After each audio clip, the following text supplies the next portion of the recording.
After the end of World War II, the world was split into two, East and West. This marked the beginning of the era called the Cold War.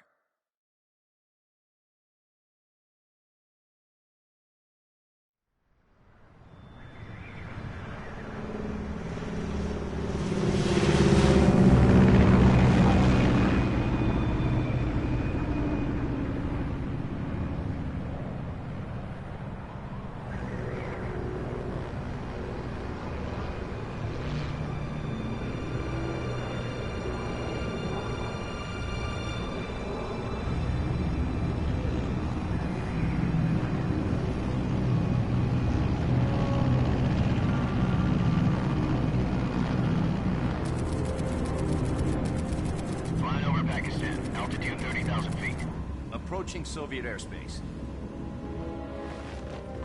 20 minutes to drop off. Commencing internal depressurization. Equipment check. Arm main parachute. All right. You ready to go? Drop zone still showing a high pressure mass. Cav okay. Good. We've got high visibility.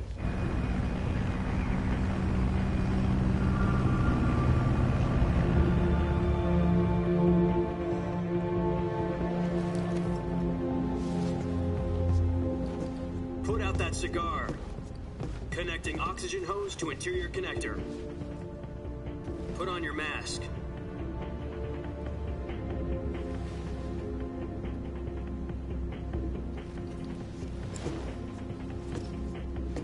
Does this panty waste know what he's doing? Approaching release point. 10 minutes to drop off. Hey, are you deaf? He said put out the cigar and put on your mask.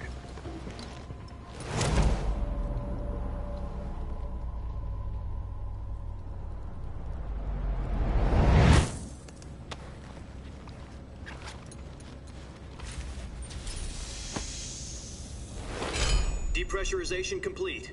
Checking oxygen supply. 6 minutes to drop off. Opening rear hatch.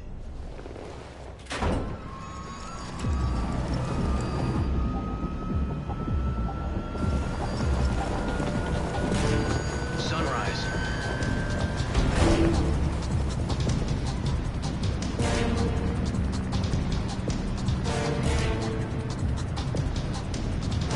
External temperature minus 46 degrees Celsius. 2 minutes to drop off. Stand up. You'll be falling at 130 miles per hour. Try not to get frostbite from the wind chill. 1 minute to drop off. Move to the rear. Activate bailout bottle. This is one for the history books. The world's first halo jump. 10 seconds to drop off. Stand by. Status okay. All green. Prepare for drop off. Countdown. 5, 4, 3, 2, 1. Spread your wings And fly. God be with you.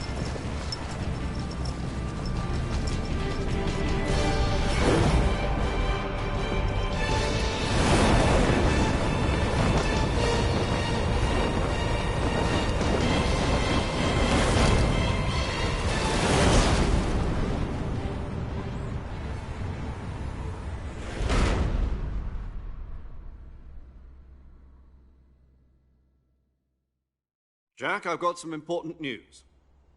The head of the CIA has finally given us the green light for the virtuous mission. Virtual mission? No, the virtuous mission. The future of our Fox unit depends on it. If it succeeds, we'll be officially organized into a unit. Virtuous mission? Sounds like some kind of initiation ritual. You know, don't get cocky. This isn't a training op. Right. So what exactly is this wonderful mission? Well, about 2 years ago, a certain Soviet scientist requested asylum in the West through one of our moles. His name is Nikolai Stepanovich Sokolov. He's head of the OKB 754 Design Bureau, one of the Soviets' top-secret weapon research facilities, and the East's foremost expert on weapons development. Sokolov? Isn't he that famous rocket scientist? The very same. On April the 12th, 1961, the Soviets achieved the first manned spaceflight in history. The Earth was blue, but there was no God. Well spoken. The rocket that carried Yuri Gagarin into orbit was the A-1, known as the Vostok rocket. Sokolov is said to be the man most responsible for the multi-engine cluster used in that rocket. To become the head of the newly established Design Bureau. From a lowly technician to head of a design bureau, that's quite a success story, so why do you want to defect? It seems he'd become afraid of his own creations. Afraid? Call it a crisis of conscience. And for that, he left his country and his family behind and went over the fence? Not exactly. One of his conditions was that his family was also to be taken safely to the west. We used a mole to get the family out first and succeeded in sneaking Sokolov over the Berlin Wall shortly afterwards. I was the one who conducted the operation. The security on the eastern side was still full of holes back then. Then what? We got Sokolov over in one piece, but the whole ordeal had left him exhausted, and we checked him into a hospital in West Berlin. It took him 2 weeks and more than 600 miles to get from the research facility in the Soviet Union to Berlin. He was in no condition to say anything coherent. And it was only a week later that we had something much bigger on our hands. The Cuban Missile Crisis. October the 16th, 1962, President Kennedy received word that the Soviets were in the process of deploying intermediate-range ballistic missiles in Cuba. The President demanded that the Soviets dismantle and remove the missiles. At the same time, he announced a naval blockade to prevent further missile shipments from reaching Cuba. But the Soviets didn't back down, instead placing their armed forces on secondary alert. Soviet transport ships carrying missiles continued on course towards Cuba. US and Soviet forces went on alert for an all-out nuclear war. Frantic negotiations were conducted through the UN's Emergency Security Council and unofficial channels to end the hair-trigger standoff. Finally, on October the 28th, the Soviet Union agreed to remove its missiles from Cuba, and so the world avoided a nuclear holocaust. But in order to get the Soviets to pull their missiles out, we had to make a deal. You mean the one where the US agreed to remove its IRBMs from Turkey? No. The Jupiter IRBMs deployed in Turkey were obsolete, and we were going to get rid of them anyway. They had no strategic value whatsoever to either the US or the Russians. The Turkey deal was a ruse, a cover story that was fed to the other intelligence agencies around the world. So what did the Russians really want? Sokolov. They wanted us to return Sokolov. You mean the Soviets pulled out of Cuba just to get their hands on Sokolov? That's right. What the hell was he working on? At the time, we had no idea. We were running out of time. It was either give up Sokolov or risk full-scale nuclear war. In the end, we had no choice. President Kennedy gave in to Khrushchev's demand. The next day, I got Sokolov out of the hospital, handing him over to agents on the eastern side. Sokolov kept on screaming, "Save me," until he disappeared from my sight. Then, a month ago, we received some new information from one of our moles. About Sokolov? Yes. He was taken back to the research facility and forced to continue working on the weapon in question under KGB supervision. What's more, it's on the verge of completion. So what kind of weapon is it? Something to do with space rockets? No, missiles. Same technology. I guess you're right. We don't know the details, but it appears to be a new kind of nuclear device. For half a year now, the Soviets have been conducting frequent nuclear tests at Semipalatinsk. Something to do with the weapon, I assume. We're talking about a secret weapon so big that Khrushchev was ready to pull out of Cuba to get it back. Is Sokolov still in the facility? The mountains about 3 miles to the west that's known as the Virgin Cliffs. The Virgin Cliffs. Nice name for a virtuous mission. They moved him there just recently. Why? Apparently, they're conducting a field test of the weapon, but it's our best chance to get him back. This mission would never have been possible if he was still in the research facility. This is our last chance. Sokolov must have known that too when he contacted us.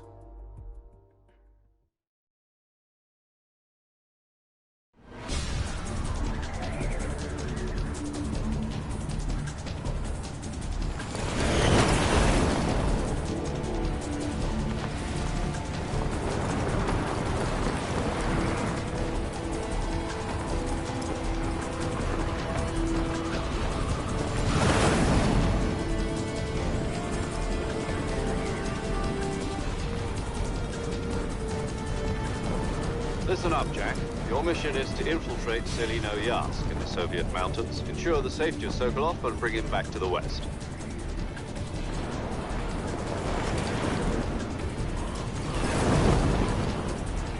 If we don't get Sokolov back before that weapon is complete, we'll be facing a major crisis. The clock is ticking.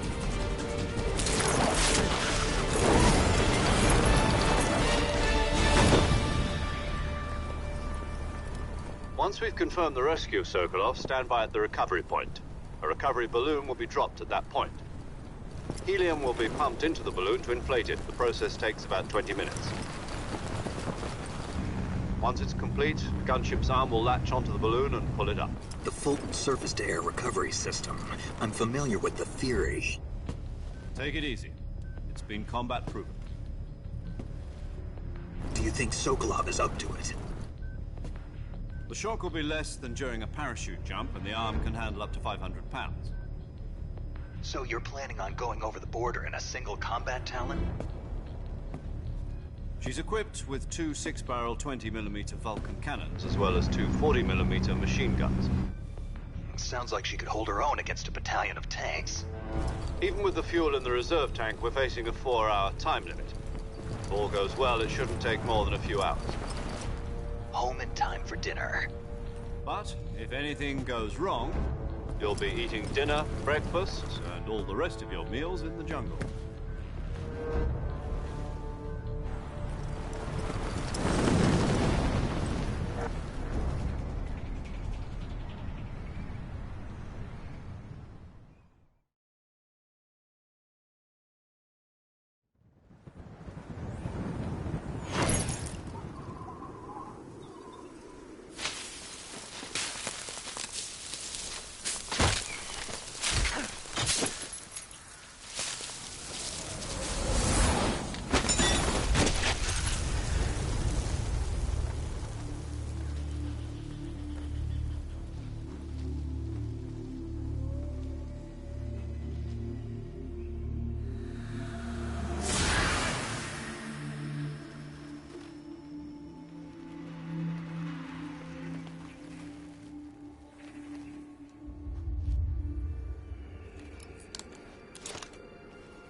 Do you copy? You're already in enemy territory, and somebody might be listening in. From here on out, we'll be using code names to refer to each other. Your code name for this mission will be Naked Snake. I'll be referring to you as Snake from now on. You're not to mention your real name. Snake? Oh, you don't like snakes? What do you mean? Well, you've eaten one before, haven't you? In survival training. I'm glad to hear that. I don't know if I'd ever order one in a restaurant, but... Be careful, you might not have a choice. What about you, Major? What should I call you? Let's see. I'll be Tom. Call me Major Tom. This will be a sneaking mission. You must not be seen by the enemy. You must leave no trace of your presence. Is that clear? This kind of infiltration is the Fox unit's speciality. In other words, weapons and equipment are procured on site. That goes for food as well. You're completely naked, just as your name implies. Great. Now I see why you asked me if I like snakes.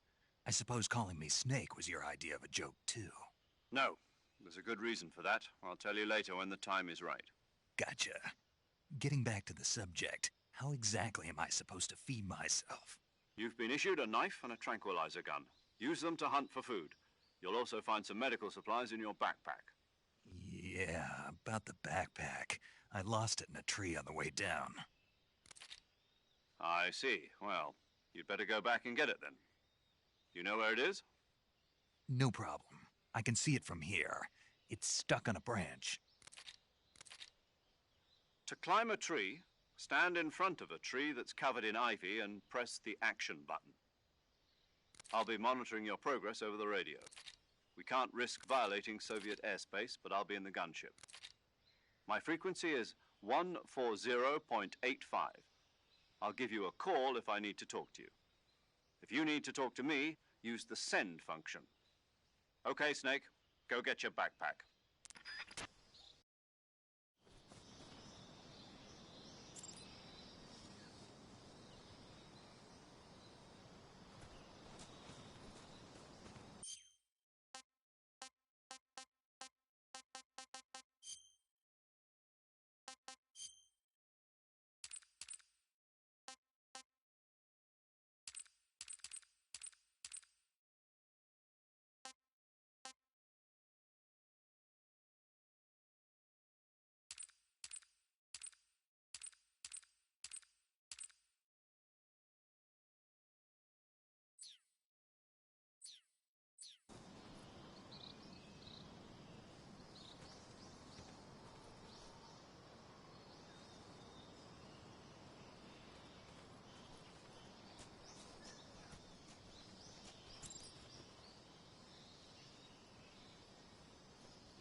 I see you've retrieved your backpack, Snake. To equip a weapon, it's necessary to take it out of your backpack. In the survival viewer, choose Weapon from the backpack. Your available weapons will be displayed in a list on the screen. From that list, choose the weapon you want to equip and press the Enter button. For other equipped items, just do the same thing from Item. Got it. Use the survival viewer backpack. Yep, that's right. Survival is fundamental to this mission. After you've been out in the field for a while, your stamina will start to drop. If your stamina gets too low, it'll affect your performance. You won't be able to shoot accurately, for example, and your wounds won't heal as smoothly. Keep an eye on your stamina so you don't run out. To recover lost stamina, you can hunt for local flora and fauna. You can use either your tranquilizer gun or your knife to hunt. My only weapon is a Mark 22 Hush Puppy tranquilizer gun? That's right. It's been fitted with its own suppressor. However, the suppressor will deteriorate every time you fire. Once its durability reaches 0, the noise suppression effect will be gone. So don't get too trigger-happy with it. The suppressor's durability is shown in the icon. Any weapons and equipment beyond what you're carrying now, you'll have to find as you go. I have to find my own weapons and equipment? Whose crazy idea was this, anyway? Solo covert actions are standard Fox operating procedure. You can't leave any traces of your presence. No weapons, equipment, footprints, sweat, or bodily waste. The same goes for bullets and cartridges, too. Your presence in enemy territory is already a violation of international conventions of warfare. There aren't supposed to be any American soldiers in Russia. It could spark an international incident. You can't let anyone see you. You can't let the enemy know you're there. This is a stealth mission. You're a ghost, Snake, in every sense of the word. And there'll be no rescue if you're captured. The military and US government will deny any involvement in the affair. Then I'll just have to take care of myself, huh? I'm afraid so. You've been given a fake death pill for that purpose. SIS guidelines stipulate that soldiers on covert ops like this one be issued a potassium cyanide capsule. Tape it to your body so you can take it when you need to. How generous of you. Use it if you're taken prisoner by the enemy. It'll send you into a state of false death for a short time. Fooling them into thinking that I'm really dead. So, how do I come back to life? Just take the revival pill. You mean that thing they put in my tooth before the mission? That's the one. But be careful. If you remain in a state of false death for too long, nothing will be able to bring you back. Remember that. I'll keep it in mind. You said this was a solo mission, right? Right. I guess that means I can't count on any reinforcements. Correct. The mission rests entirely in your hands. A real one-man army. Relax. There's a support team ready to back you up over the radio. Who? I'll introduce them to you. This time, survival is of utmost importance. The first member of the support team will be in charge of monitoring your physical condition, acting as a medic, so to speak, as well as recording your mission data. She's a member of Fox as well, and she's here on the gunship with me. She? Hello, Snake. I'm paramedic. Nice to meet you. Paramedic. As in a medic who comes in by parachute. Aren't you going to tell me your real name? Are you going to tell me yours, Mr. Snake? My name, huh? It's John Doe. And they call you Jack for short. You're a regular Captain Nemo. A name means nothing on the battlefield. After a week, no one has a name. What's your name? Jane Doe. Very funny. I wasn't joking, but I'll tell you my name only if you manage to make it back alive. My frequency is 145.73. She's also in charge of recording your mission data. Whenever you want to save, send a message over the reserved save frequency, 140.96. So saving lets me record my mission data. That's right. It also records the state of your health. Good to know. There's one more person I want to introduce you to, Snake. Huh? Speaking of snakes, you remember the boss, don't you? A legendary soldier and your mentor. Actually, it was the boss that got the DCI's authorization in the first place. She's going to be serving as Fox's mission advisor. The boss is? She also helped me plan this mission. She and I were at SAS together. Jack, is that you? How many years has it been? Boss? That's right. It's me. Oh. Talk to me. Let me hear your voice.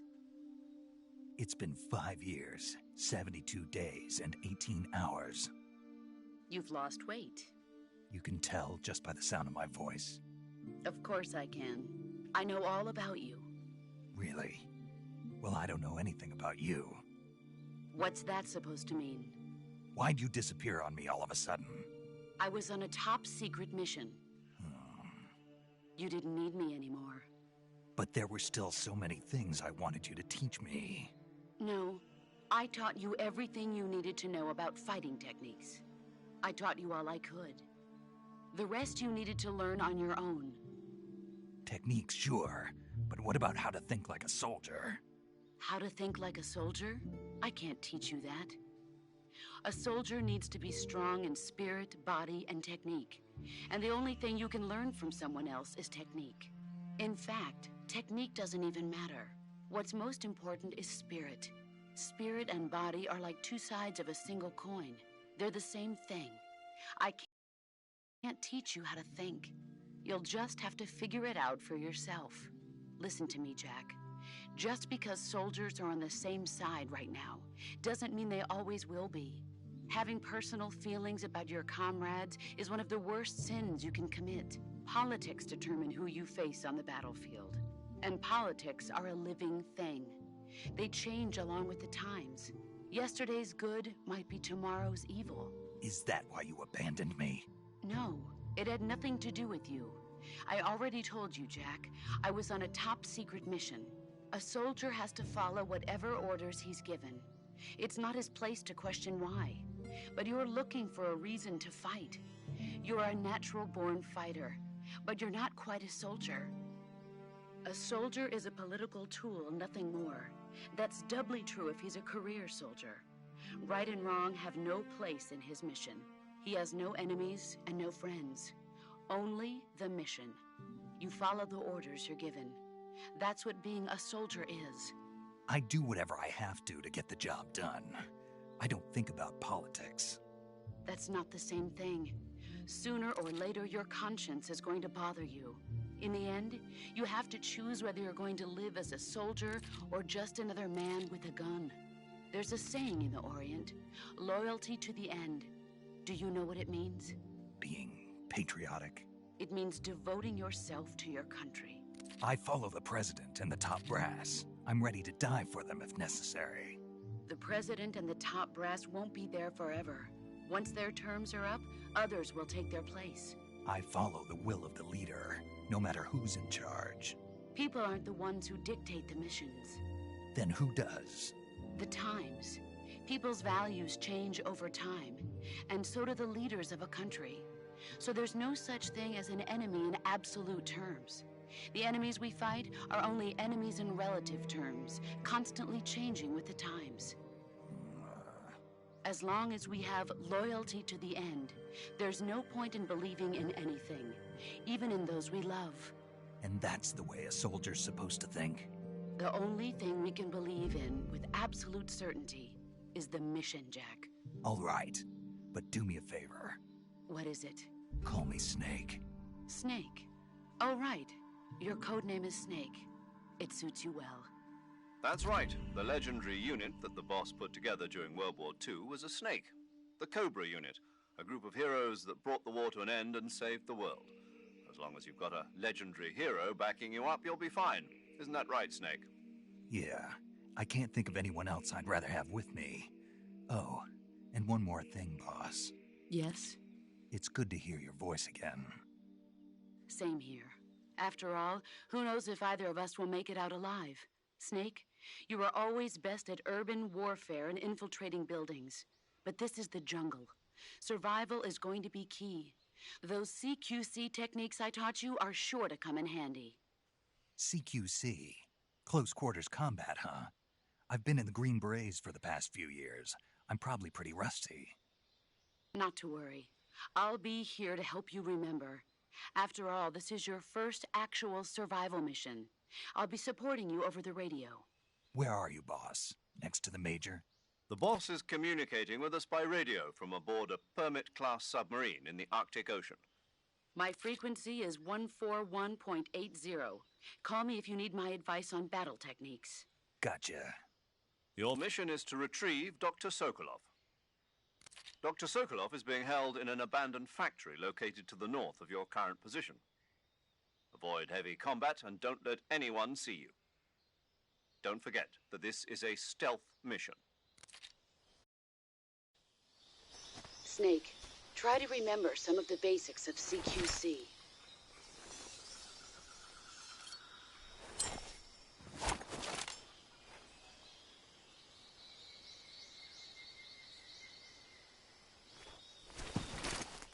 Commencing virtuous mission now.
Saving the game, Snake?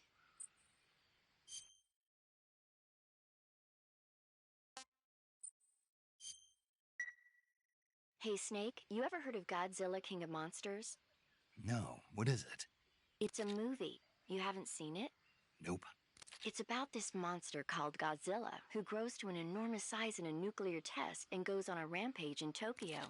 Nuclear test, huh? Then the Marshall Islands must be crawling with giant monsters right about now. It's just make-believe. Maybe that's why my pants have been so tight lately. Snake, it's a movie, not a report out of Los Alamos. I know. So then what happened? Godzilla is immune to all weapons, and humanity has no way to stop the monster. Dr. Shirazawa develops a new type of weapon, but meanwhile Godzilla is getting closer and closer to Tokyo, obliterating everything in his path. It was originally a Japanese movie, but they made an American version too. I recommend seeing the original Japanese one if you ever get the chance. It's mostly mindless fun, but it's also got a serious anti-nuke message as well. Where can I see the original? You'll just have to go to Japan. Really? That's too bad.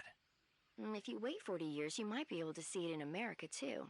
It might even win awards all across the globe in 60 years. Why's that? 2024 will be Godzilla's 70th birthday. You think they're still going to be making Godzilla movies then? Of course. Everybody loves Godzilla. You sure know a lot about movies. I don't suppose you're the movie-watching type, are you? Not really. Okay, then I'll tell you everything I know. When the going gets tough, movies can save your life. It's always good to be able to look at things from a different perspective when you get in a jam. That's the magic of movies. No kidding. Well, I guess it might at least make a nice distraction. That's the spirit, Snake. Have a little fun.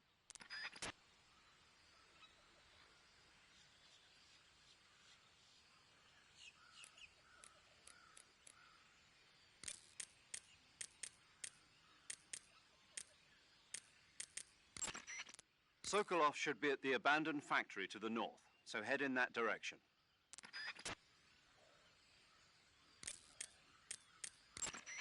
I see you've captured a giant anaconda. The giant anaconda is believed to be the largest snake in the world in terms of weight and diameter. It's not poisonous, but its large size makes it extremely powerful. They say it even eats crocodiles. Its only natural predator is man.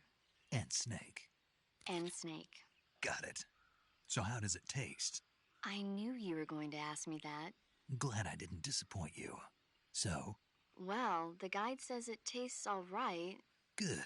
I'll have to try some.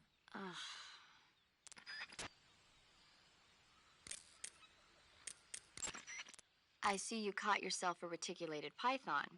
The reticulated python is said to be the longest snake in the world. The biggest ones can grow up to 10 meters in length. Although they're not poisonous, they're still very dangerous, so be careful around them. They have a highly ferocious temperament, and they can swallow whole, even large animals like deer and pigs. Their most distinguishing feature is the mesh pattern of their scales. This pattern acts as a highly effective natural camouflage. If you think there might be a reticulated python about, pay close attention to your surroundings. Otherwise, you could get bitten before you even know it's there. Right. But how do they taste? Huh? Do they taste good? You're actually going to eat one. Why else would I be asking? Cannibal. What was that? Nothing. Let's see what the guide says. Ah, you're in luck. It says they taste pretty good. Good. I can hardly wait.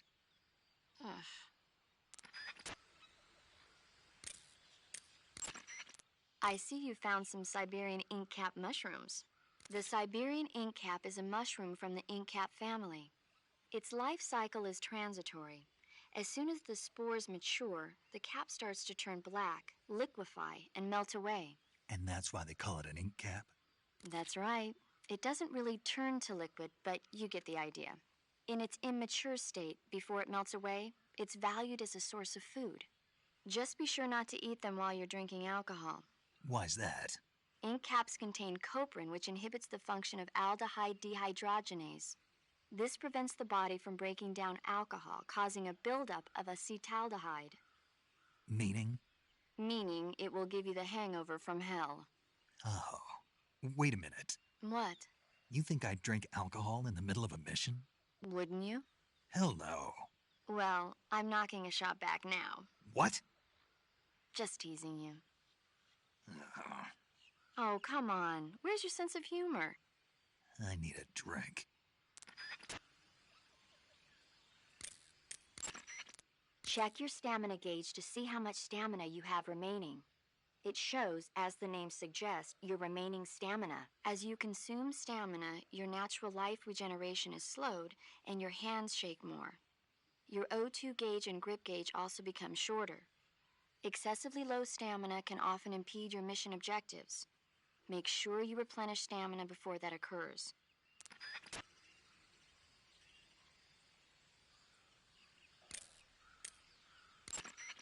That area is inhabited by Indian gavials. The Indian gavial is a crocodile that originally lived in freshwater regions in India and Nepal. Why are Indian crocodiles way out here? They're captive crocodiles that were brought here for research purposes but escaped and became wild again. Indian gavials are large creatures. Adult males grow to over 6 meters in length. You'll never catch one alive, even if you use the tranquilizer gun. Got it. So, how do they... Taste? Yes, I did look into that. You know what they always say. Tastes like chicken. Sounds delicious. But be careful when capturing an Indian gavial. Normally they're cowardly creatures, but the ones in the forest there are belligerent. Apparently they attack humans. What do you mean? They weren't the direct subject of any serious research, but some think they may have become violent as a side effect of the atomic research that was conducted nearby. Eat food to recover stamina. Capture plants and animals to get food. I have information on the local plants and animals, so don't hesitate to ask. I see you have a calorie mate. Calorie mate? The thing you're holding now? Oh, the little block that looks like a cookie? Try it, it's pretty good. Okay. But what is this thing? Never seen anything like it. Calorie Mate is an energy supplement that contains all the proteins, lipids, vitamins, carbohydrates, and minerals needed for a balanced diet. It's a well-balanced food. Because of that, it's just perfect for giving your body the nutrition it needs in combat. It sounds like a space-age food. Real astronaut food is not very good, but that should taste fine. Yeah, and it'll help balance out all this jungle food I'm eating. It's easy and quick to eat, so it's perfect when you're running late for an important mission in the morning. I've never been late for a mission. Really? Aren't you always keeping people waiting? What? Furthermore, one of Calorie Mate's biggest advantages is that they are all exactly the same portion size. So no matter how you eat it, you always get the same nutrients, flavor, and calories. Each Calorie Mate has a set number of calories, so it's easy to keep track of your calorie intake. All of the geisha girls in Japan use Calorie Mate for watching their calories. I see. You seem to know a lot about Japan, don't you? Yes, I love Japan.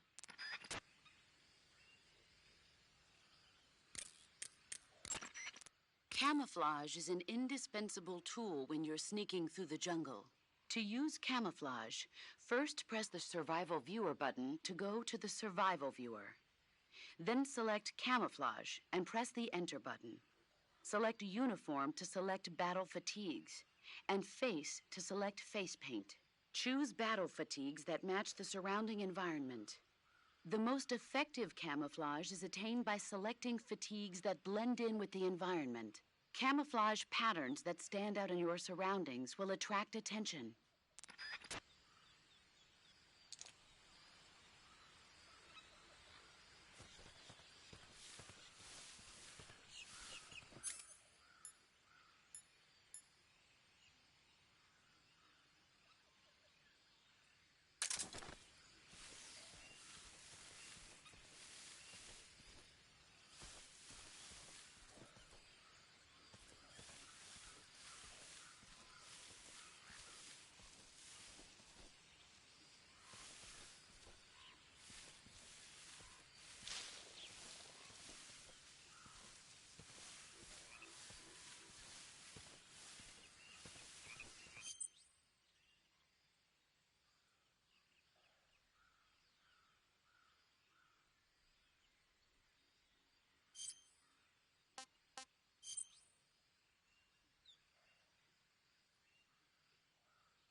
tasty.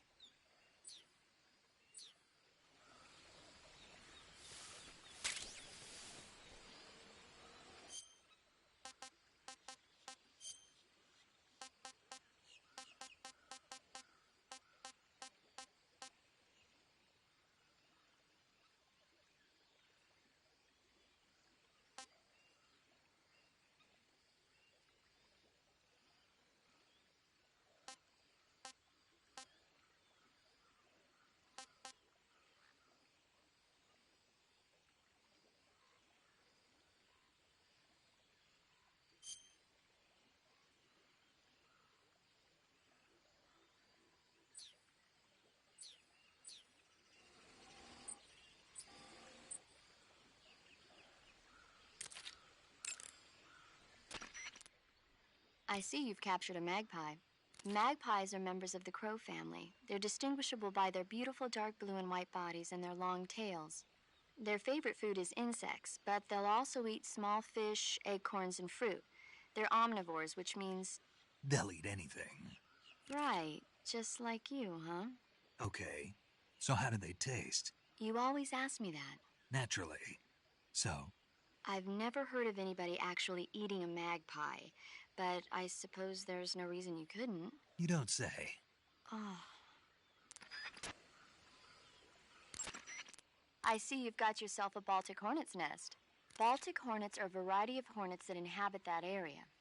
The difference between them and other hornets is that they produce honey in their nests. Inside the nests are larvae, pupa, and adults. You can eat them all. In particular, the honey you find inside the nest is delicious and full of nutrients. It's easy to digest and helps pep you up when you're feeling tired. In short, it's the perfect survival food. Honey can also be used as a burn ointment. When honey is applied to a burn, it creates a protective coating over the skin.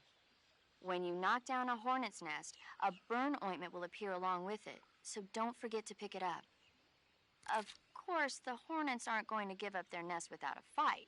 If you knock a nest down, a large swarm of hornets will come flying out, so be careful. Snake, that area should be inhabited by tree frogs. The tree frog is a green frog that's found throughout Asia. It's arboreal, spending most of its time in shrubs and bushes. Use the tranquilizer gun to catch one alive. I bet you could scare an enemy good if you tossed one at him. But the tree frogs that live in that jungle are a lot bigger than ordinary tree frogs. They've got an appetite, huh? You've got a one-track mind, don't you? But seriously, that is one theory. However, there are people who think it's a mutation caused by nuclear testing and waste from the research facility. Do you think they're safe to eat? Is that all you ever think about? What else is there? Lots. Like what? Like why a frog would get so big in the first place. Whether it's a temporary phenomenon created by a unique environment, or a permanent mark of evolution, or a product of the toxic waste coming out of the research facility. If it is the waste that's causing it, then it means humans are interfering with the ecosystem. It really makes you think about the changing relationship between... This isn't interesting. Oh, fine. Be that way. So, how about it? You mean, is it edible? Yeah. Well, I guess it's probably okay. Probably. I don't know. The guide doesn't say anything. Pretty useless guide, if you ask me. Well, try one for dinner and you can help improve it. To take a rest, all you have to do is save and exit the game. The next time you load your save data and continue the game, your stamina and life will have recovered. How much they recover depends on how long of a rest you take. So the longer I rest, the more I'll recover. That's right. If you're so exhausted that you don't even have the strength to find food, save the game and take a rest and you'll be back on your feet. I hope that never happens. So do I. But you never know. Just don't forget, okay? I won't.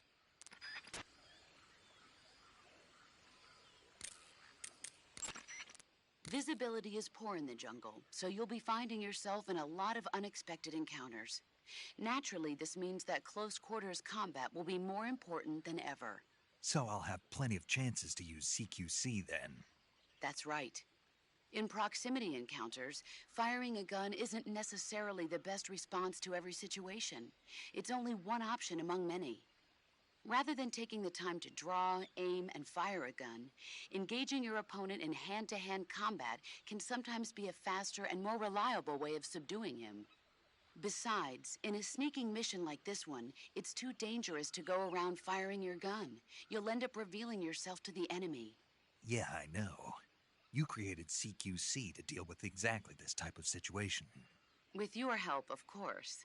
In a battle situation, you'll only have a split second to decide how to attack. Press the aim button to get ready, then use the attack button to attack using a weapon.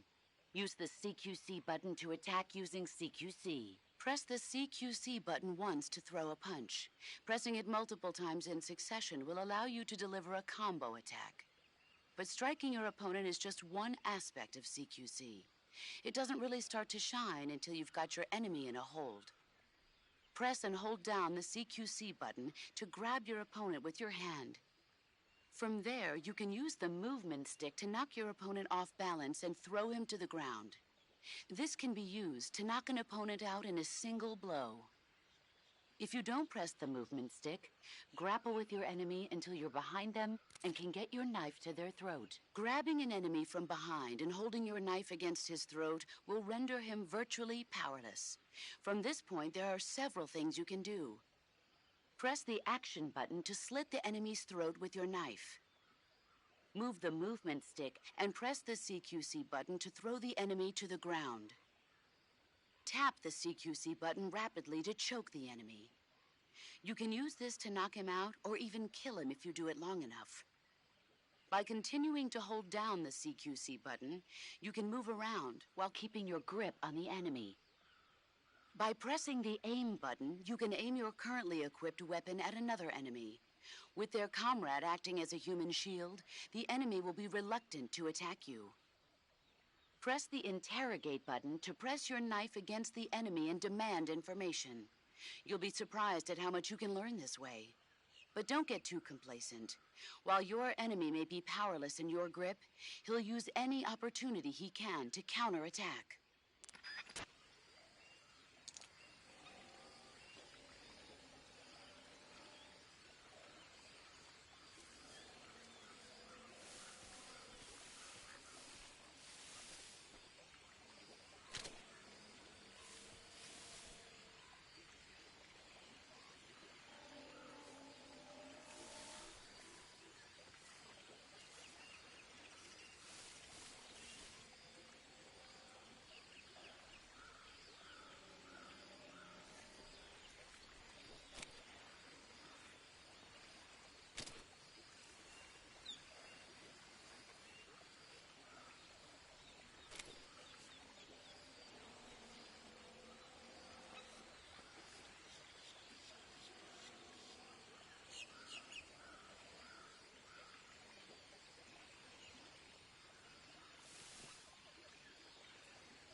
Major, I've spotted 2 enemy soldiers.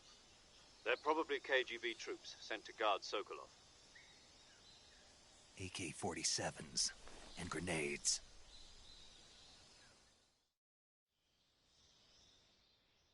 Snake, your presence in Soviet territory is already a violation of international law. We can't let the Kremlin find out that the CIA and the American government are involved. Contact with the enemy is strictly prohibited. Don't engage them in battle either. This is a stealth mission. Got that?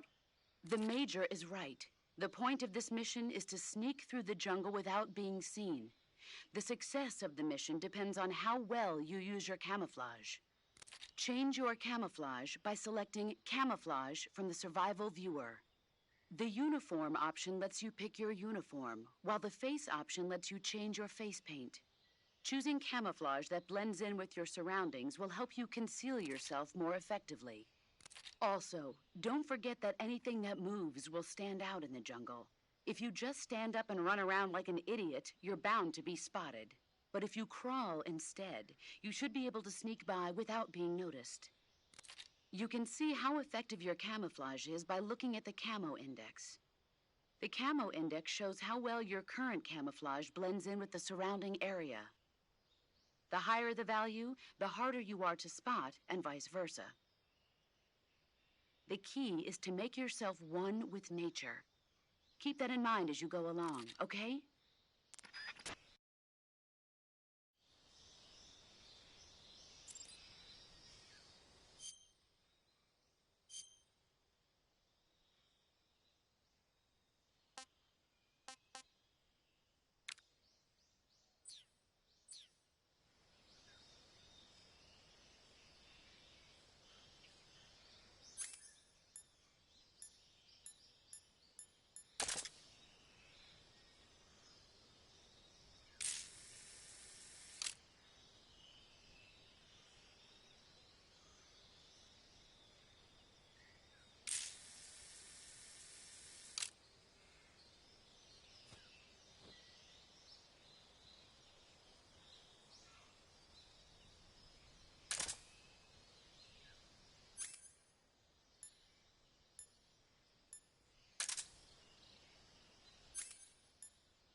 You can only use CQC to grab enemies when your right hand is free to grab and pull them toward you. In other words, when you're barehanded or equipped with a one-handed weapon like a survival knife or a handgun. You won't be able to grab hold of enemies when equipped with two-handed weapons, such as the assault rifle or weapons such as hand grenades that don't leave your right hand free to control the enemy. So in other words, I can't throw enemies with CQC when I'm holding an assault rifle or a hand grenade. Exactly. Don't forget it.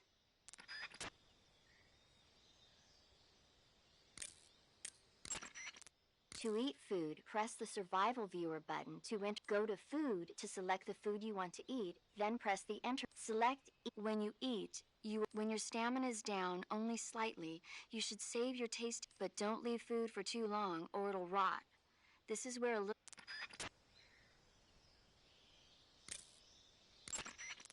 Snake, see that fallen tree? Yeah. Check it out. Why? Just do it. It's empty. You can hide by lying down and crawling inside of hollow fallen trees. If you want to leave, just crawl out. Got it? Yeah, but But what? was that the only reason? What do you mean? You had me check it just so you could tell me that? That's right. Pretty useful, huh? Right. Shall we carry on? By all means.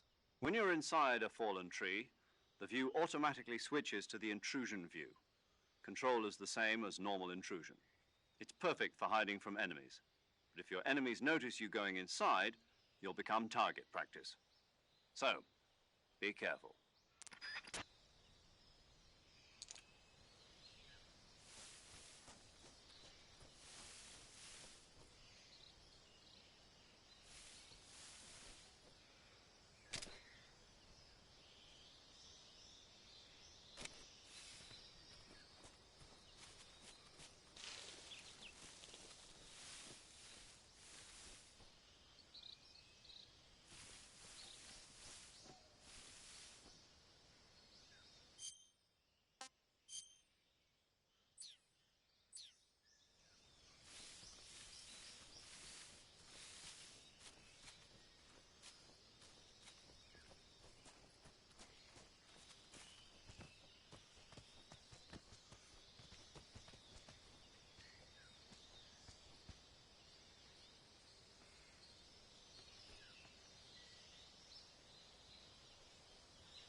that?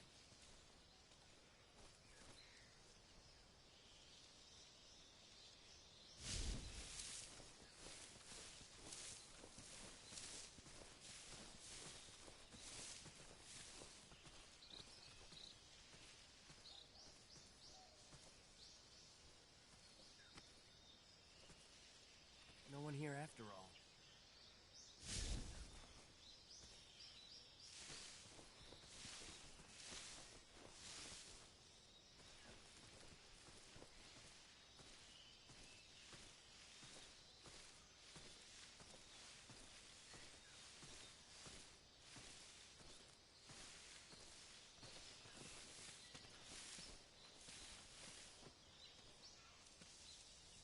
Huh? Who was that?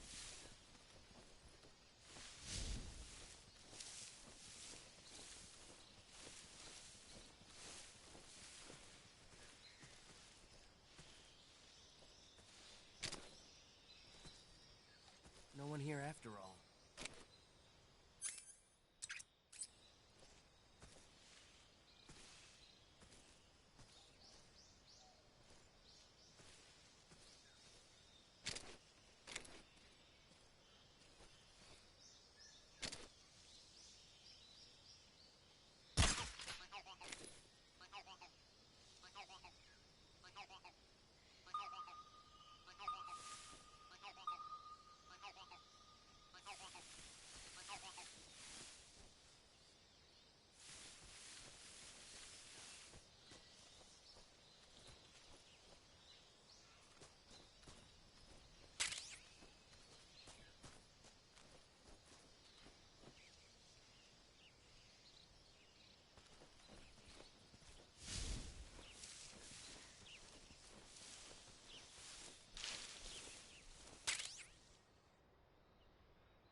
It's tasty.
Major, I've reached the abandoned factory where Sokolov is supposedly being held.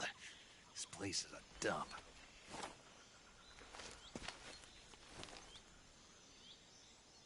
I can't see Sokolov from here.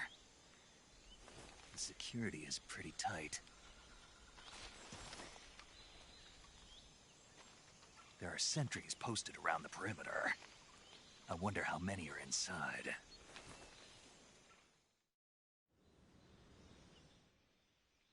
Your objective, Sokolov, is inside the factory. They should be holding him in a room in the northeast section. Northeast section.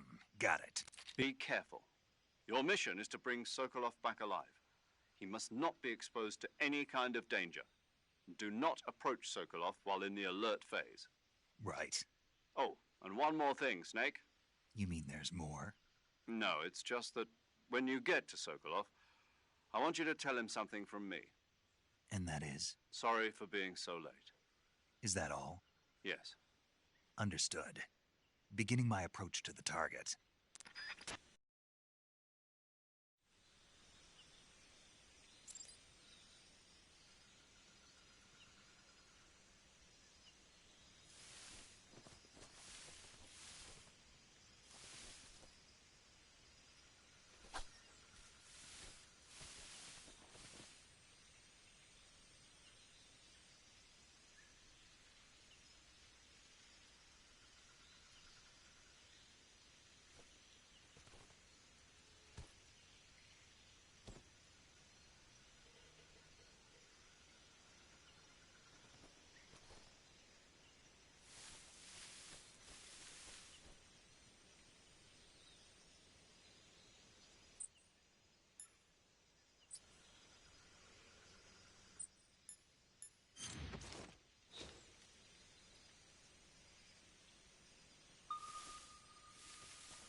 What was that noise?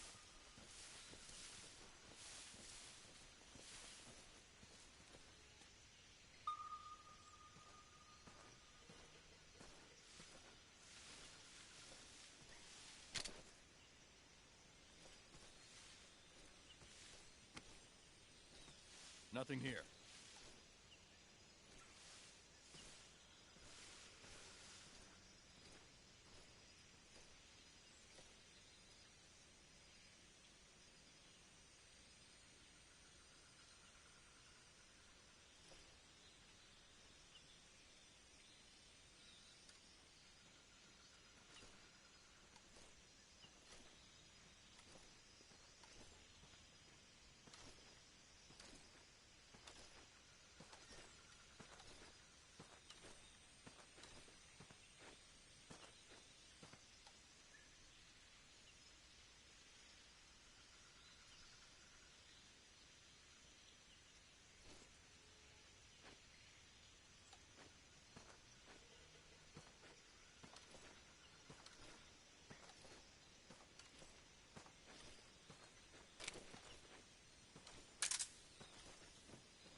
Huh? Who's that?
Who's that?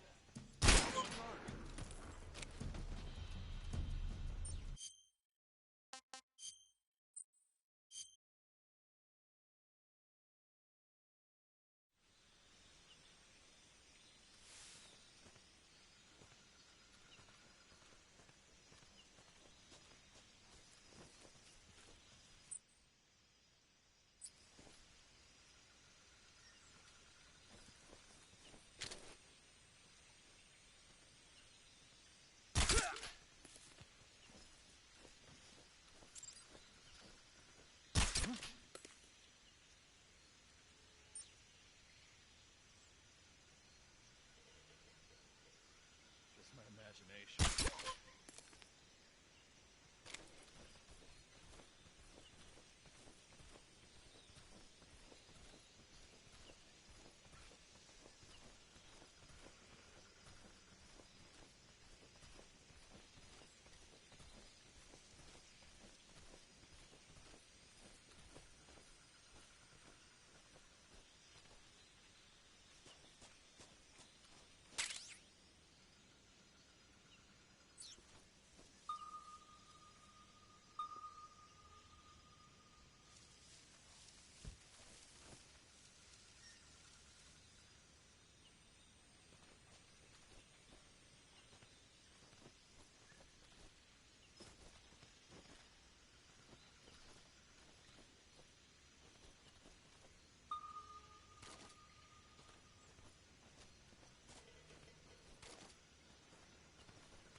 Huh?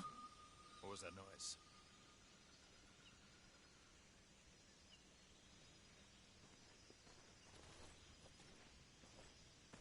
Huh? What the? Huh? Footstep. I'm just seeing things.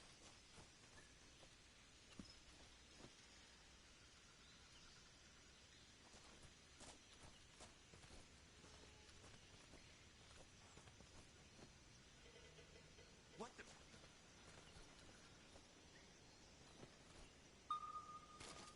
I'm just seeing things.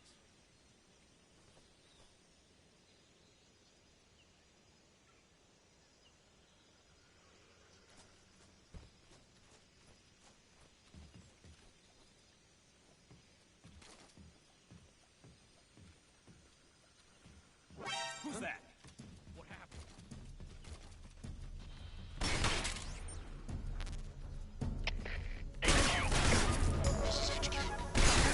Control here.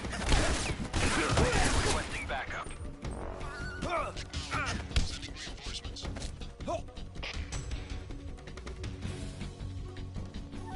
Speak. Throw something in the northeast window.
I saw something. Huh? Huh. Guess I'm seeing things.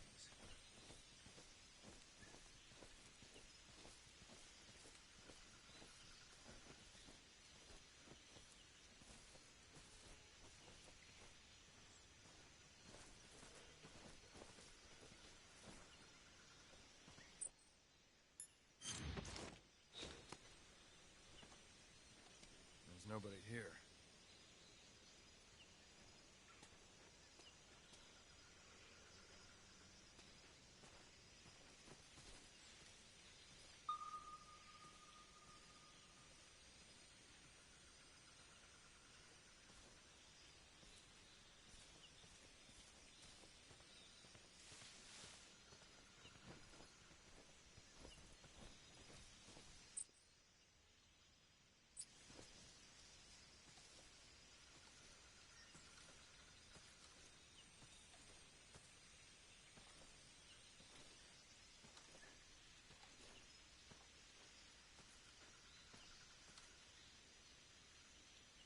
Huh?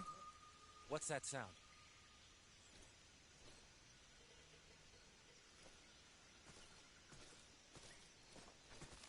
Who's that?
Answer me. How did you get... The rest are dead? Speak. Use the action button to climb ladders. Speak. Let me go!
something.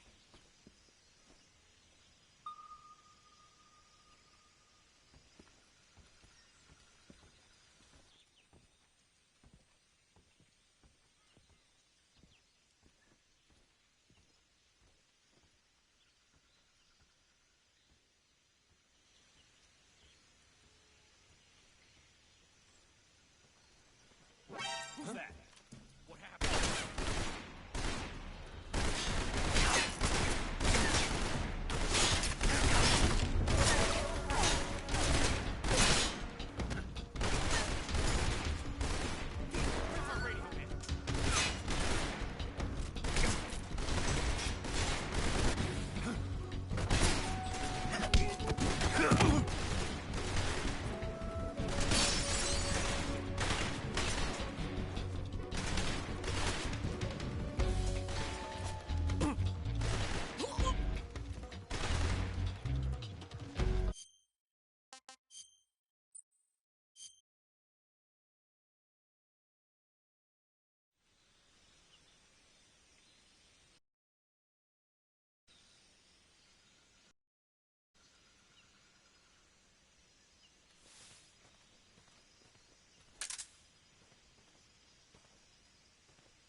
Who's that?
Seeing things.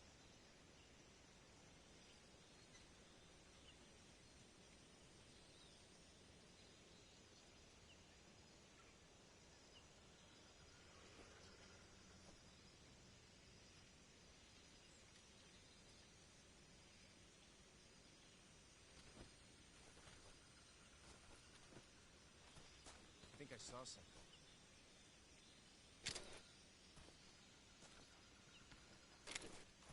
Huh? What was that?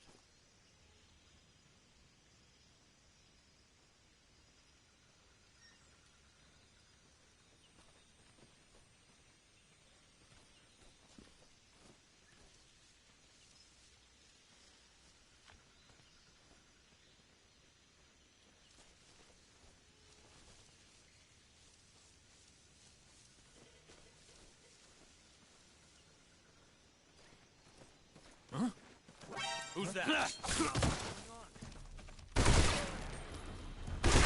Patrol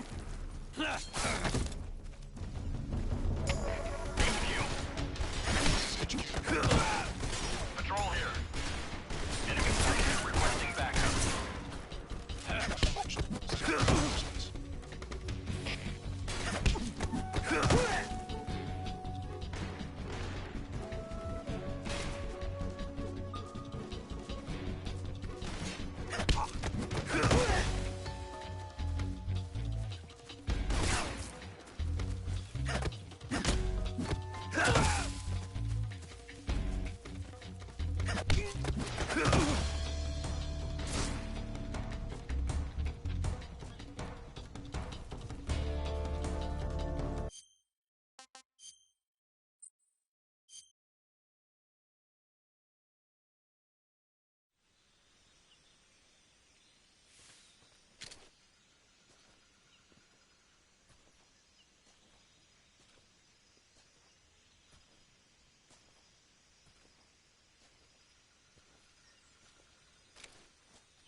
What's wrong?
What's wrong?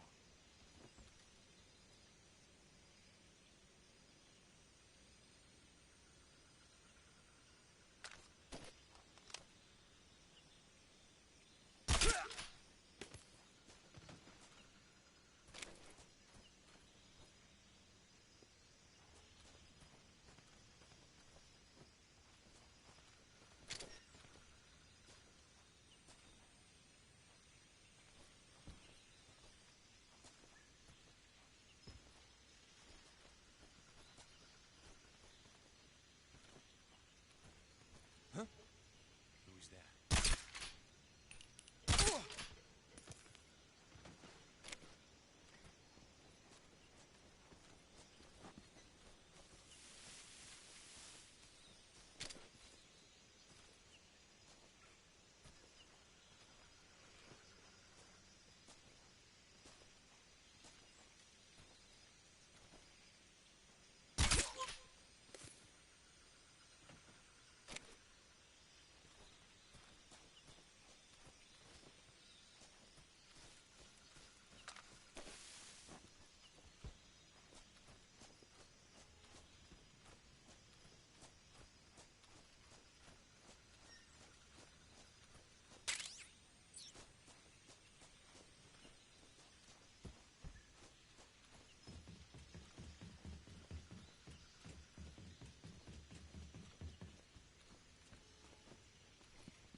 You must be Sokolov.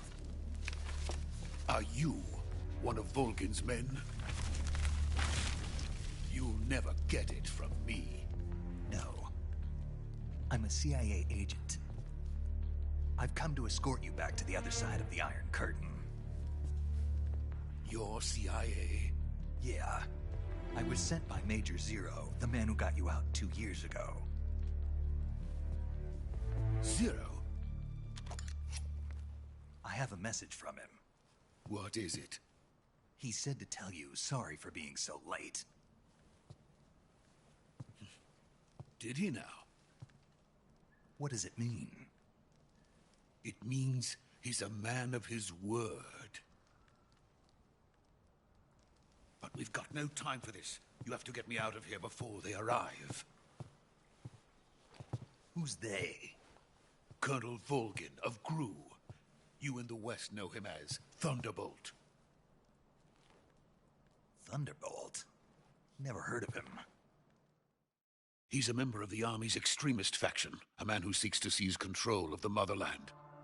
Ever since the Cuban Missile Crisis 2 years ago, Khrushchev has been pursuing a policy of peaceful coexistence with the West. Despite resistance and criticism from hawks in the Army and the provincial authorities, Khrushchev has managed to suppress the opposition, so far. But the failure of his agricultural policies has put him in a precarious position. And on top of that, the tragedy last November. President Kennedy's assassination. Precisely. In a sense, Khrushchev has lost his biggest partner, and his power base is rapidly crumbling away. A certain group is plotting to use this opportunity to seize power by rallying the anti-government forces, overthrowing Khrushchev, and installing Brezhnev and Kosygin in his place. The mastermind behind this plot is Colonel Volgin of the GRU. He has control over another secret weapons research facility much like this one, OKB-812, known as the Granin Design Bureau, and is using it to further his plans. But that is not enough to satisfy him. Now he's plotting to seize the secret weapon I have been developing here and use it as leverage in his bid for power.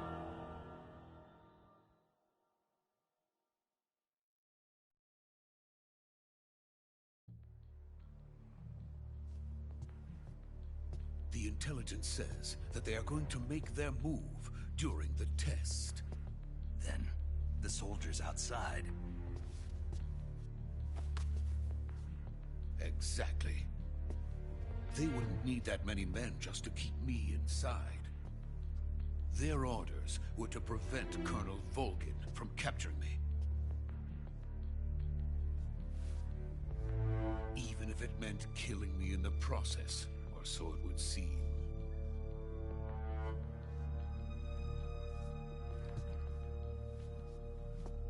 Volgin will come. I'm sure of it. You must get me out of here before then. Leave it to me. By the way, your Russian is superb. Where did you learn to speak it? From my mentor. Is that so? America is truly a frightening country. Having second thoughts? No. I have no love for this place. Let's go.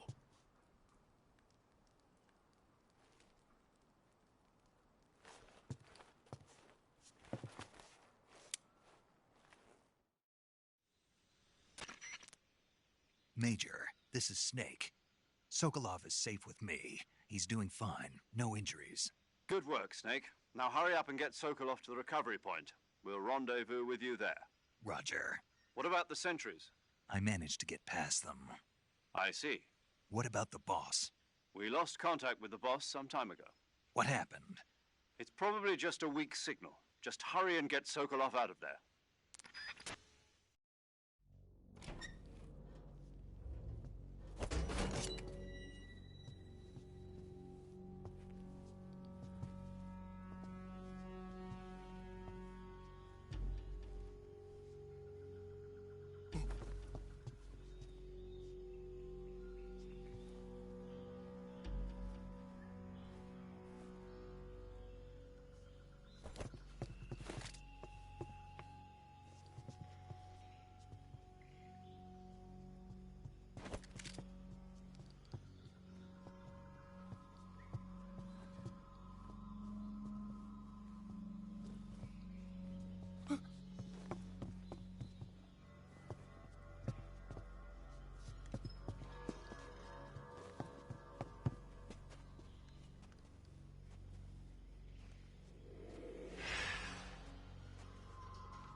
Freeze!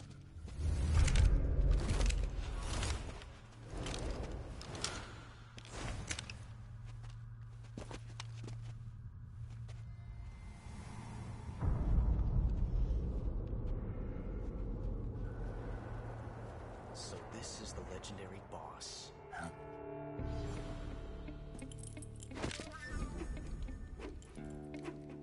Huh? We meet at last.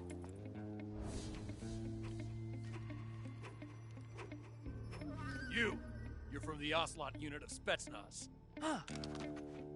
What's a crew soldier doing here? Soldier?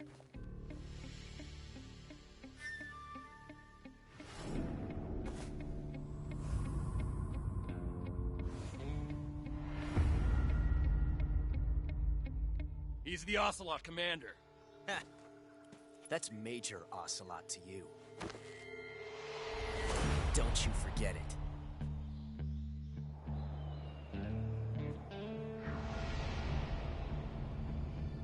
Sokolov is ours.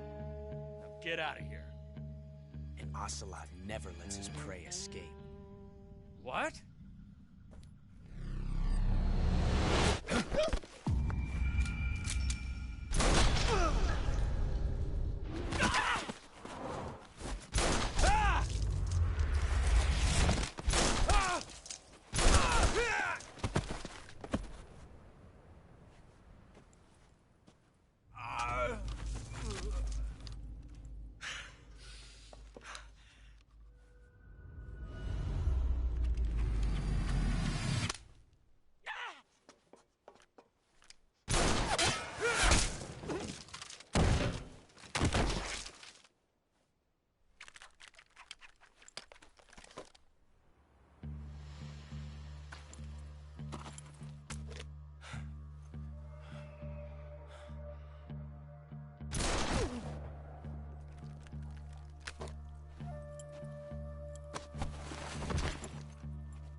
Can't say it feels good to kill a comrade, even if it is for the Gru.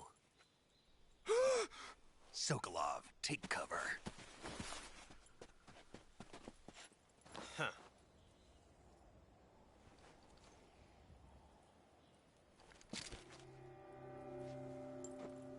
Huh.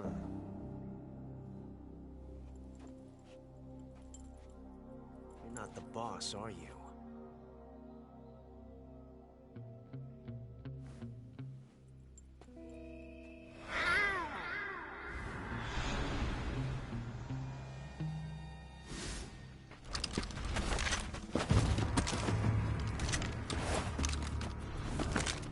Crew operatives! What is that stance? Huh. That gun.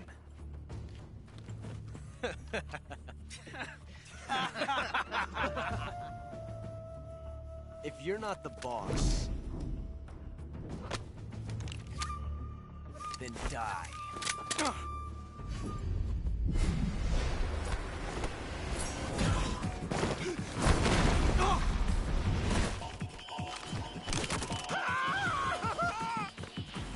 Major! Leave it! Shoot the other one!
You ejected the first bullet by hand, didn't you? I see what you were trying to do. But testing a technique you've only heard about in the middle of battle wasn't very smart. You were asking to have your gun jam on you. Besides, I don't think you're cut out for an automatic in the first place. You tend to twist your elbow to absorb the recoil. That's more of a revolver technique. You filthy American dog!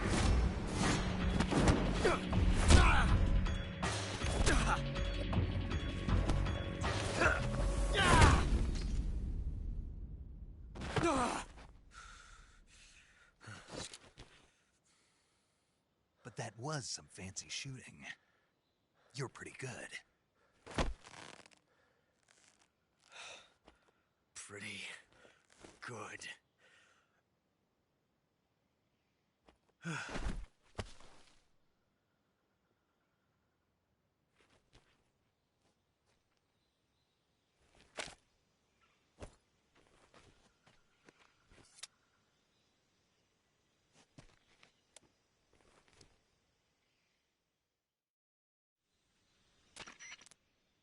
Major, do you read me? I read you. Snake, you all right? I've run into a few snags. These guys were after Sokolov, too. Apparently they were taking orders from a GRU colonel named Volgan. A GRU colonel? Part of an internal Soviet power struggle, according to Sokolov. Something between the KGB and GRU. Between Khrushchev's supporters and Volgan's. Sokolov was being guarded by the KGB and hunted by GRU? Snake, it sounds like this could be even hotter than Cuba. I don't like it. Something about the whole thing stinks. I agree. You'd better hurry. Sokolov ran off by himself, but I'll catch up to him. We're counting on you.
okay?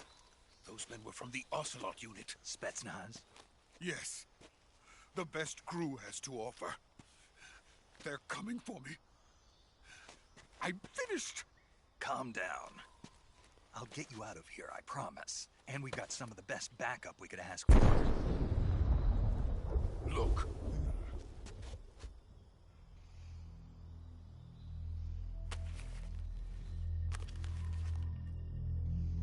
That's what they were making you build? Yes.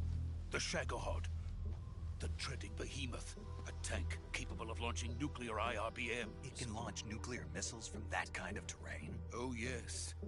And without support from friendly units. A nuclear-equipped tank capable of operating solo.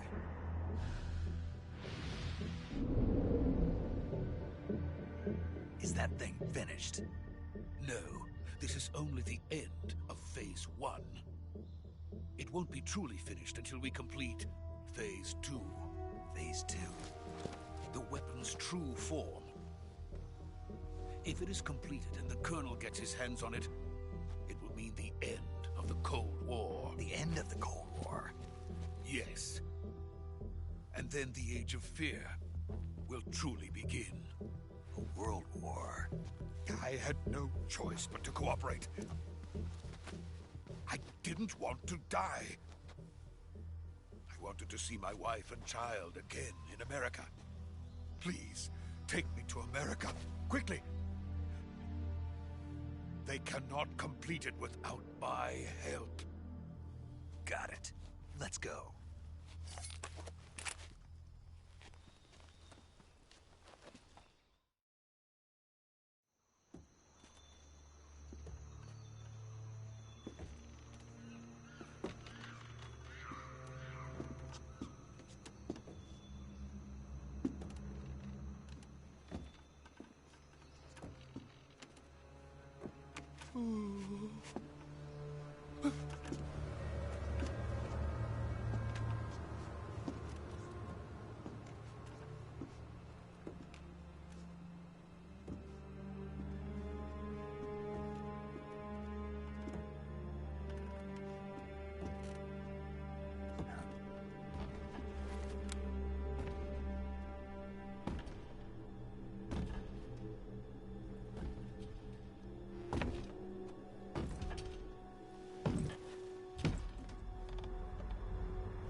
Boss?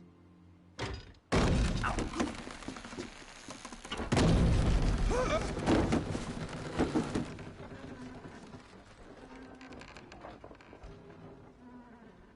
Good work, Jack. What are you doing here? Sokolov comes with me.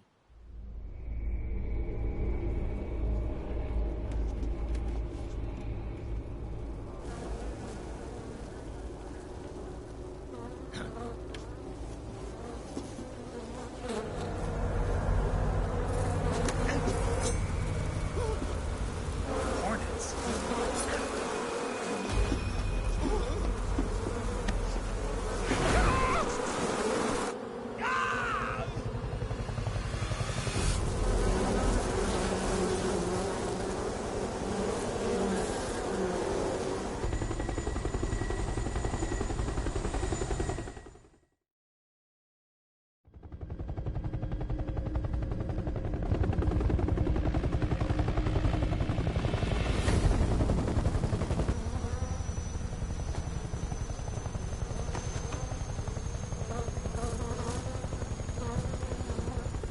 My friends, let us fight together again. I have waited long for this day. We will fight with you once more. Welcome back, boss. Now that all 5 of us are together, it's time we go to the depths of hell itself.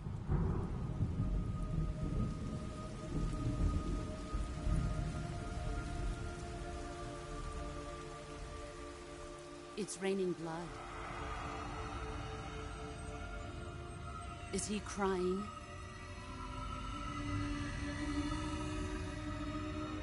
'Cause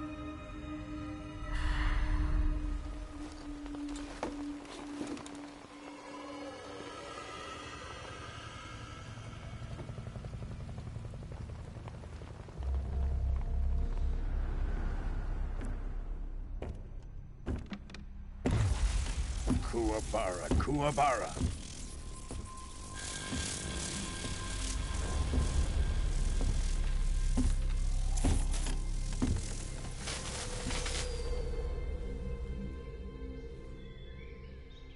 Ah, what a joyful scene. Colonel Vogan. Welcome to my country. And to my unit.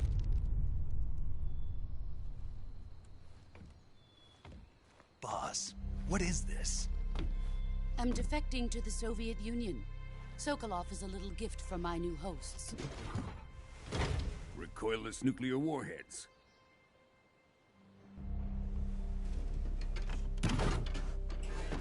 These will make a fine gift for me. This can't be happening. Who is he? Another one of your disciples? Are we taking him with us? No, this one is still just a child. Too pure for us Cobras. He has not yet found an emotion to carry into battle. What are you talking about? Think you can pull the trigger?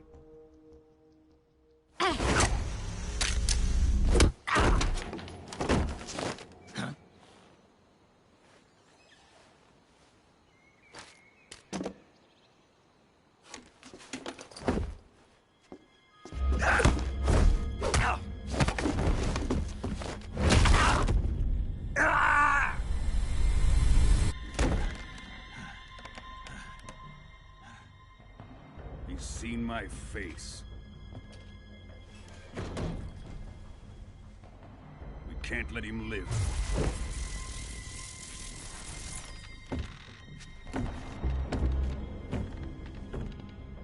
If Khrushchev finds out about this, we're finished.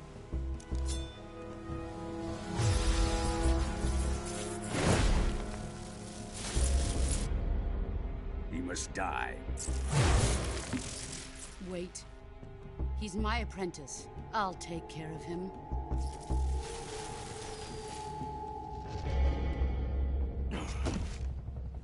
Jack, you can't come with us.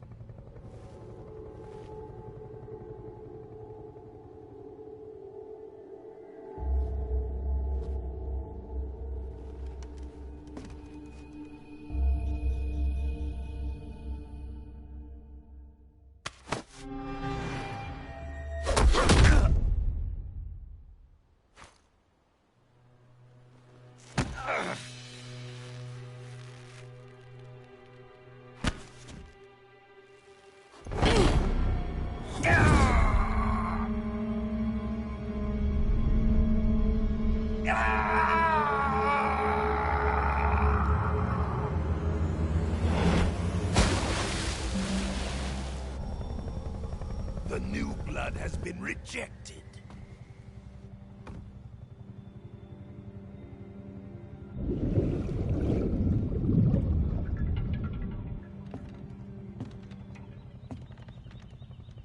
Are we done here?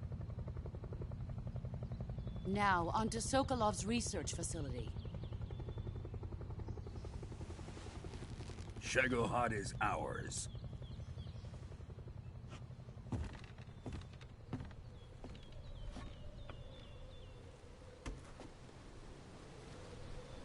Drift away.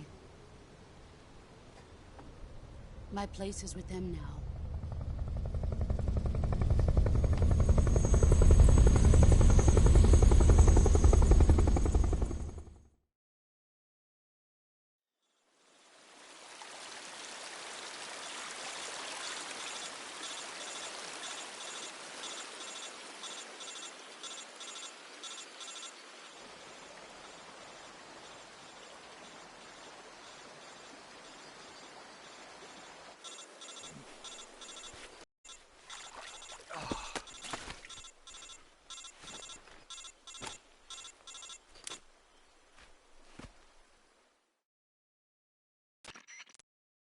Snake, can you hear me? Yeah. Just barely. Snake, listen to me. You need emergency medical treatment. Can you move? You've got to get those wounds treated. Hang in there. All right, let's get you fixed up. Paramedic? Okay, Snake. Just relax and it'll all be over before you know it. Stay with me. I've seen people in worse shape before. Think you can handle it? Major. The boss. She's defected. We'll talk about that later. First, we've got to get you patched up. Okay, here we go. First, open the survival viewer with the survival viewer button. If you select cure, you can start the treatment. Healing is divided into 2 types of treatment: medicine and surgical procedures. Your injuries include a fractured left elbow and rib bone, and lacerations on your upper arms, right elbow, and abdomen. They need to be fixed using surgical treatment. Move the healing cursor with a movement stick to the affected part of your body, and press the enter button. Once you've selected the affected area, use the movement stick to select the medical item, and then press the enter button. With this method, you can use items to help your recovery process. To treat a bone fracture, first secure the affected area with a fastener and then wrap it in bandages. That should do it. For lacerations, you'll need disinfectant to clean the wound, sutures to stitch it up, styptic to slow the flow of blood, and bandages to wrap the wound.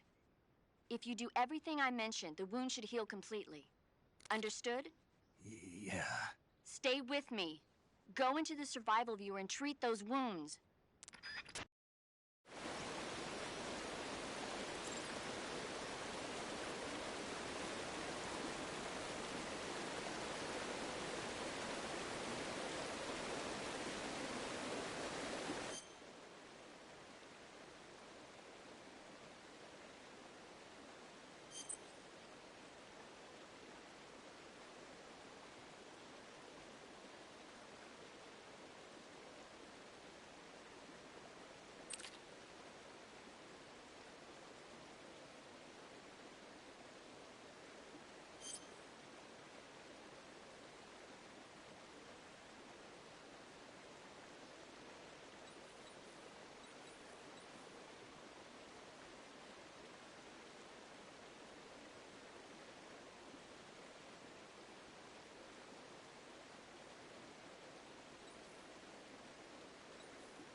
Good job, Snake.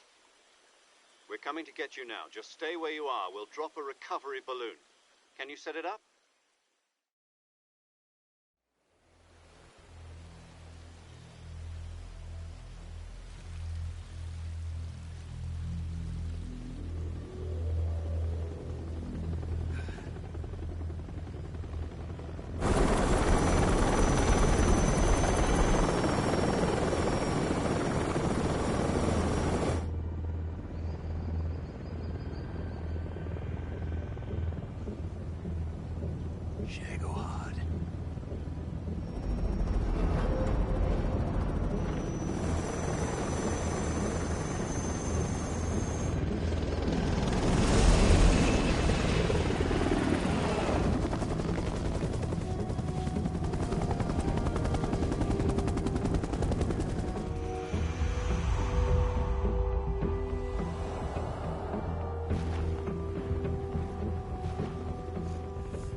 Excellent.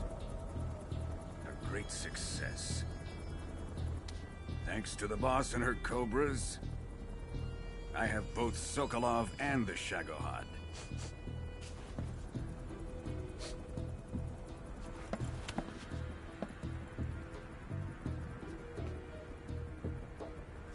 What are we going to do with the girl?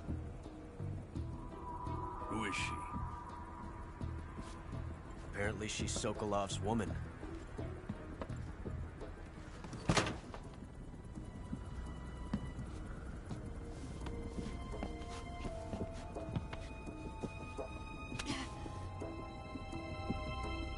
She's a nice catch.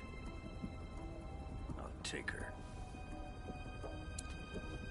Not so fast, my dear.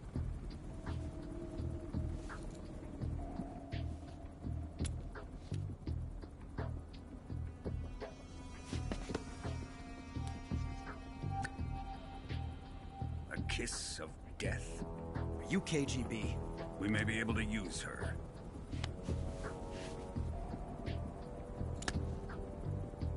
She has spunk.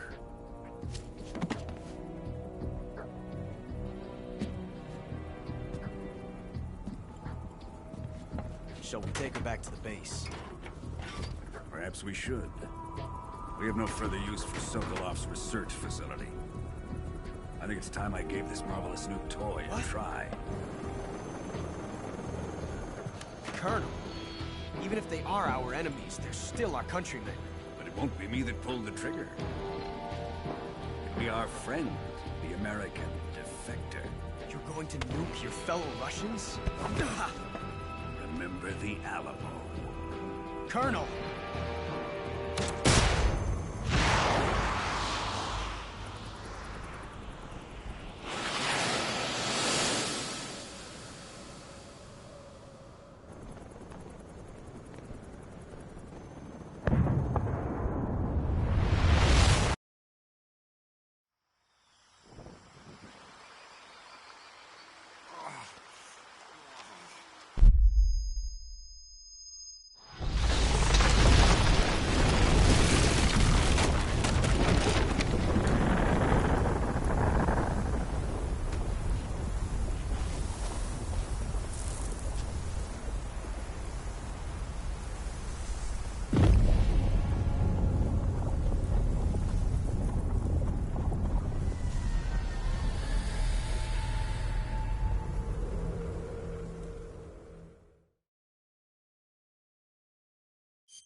in silence through the night.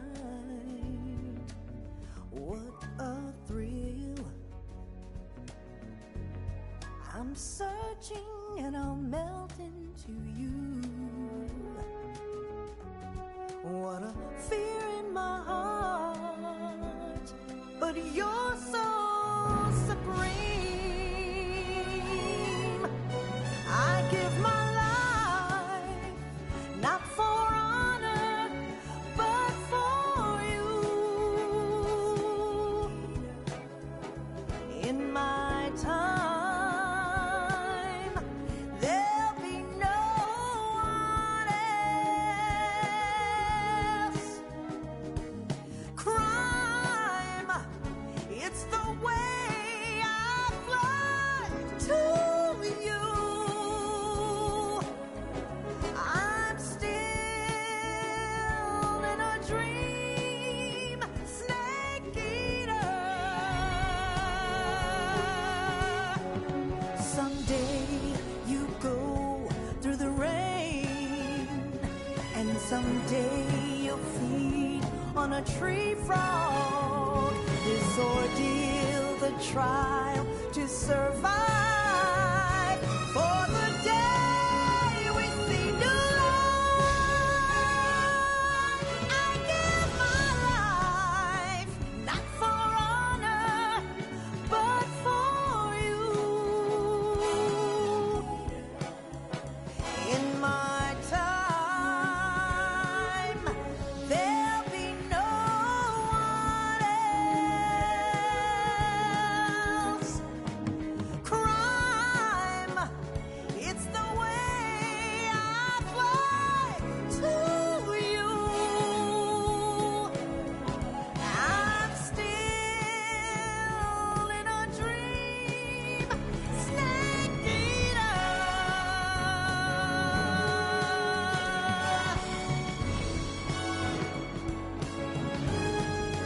I'm still in a dream, snake eater.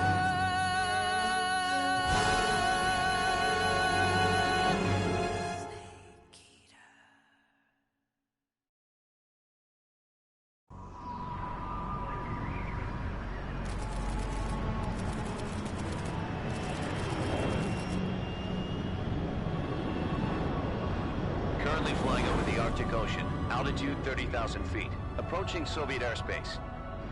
Arriving at the designated drone launch point.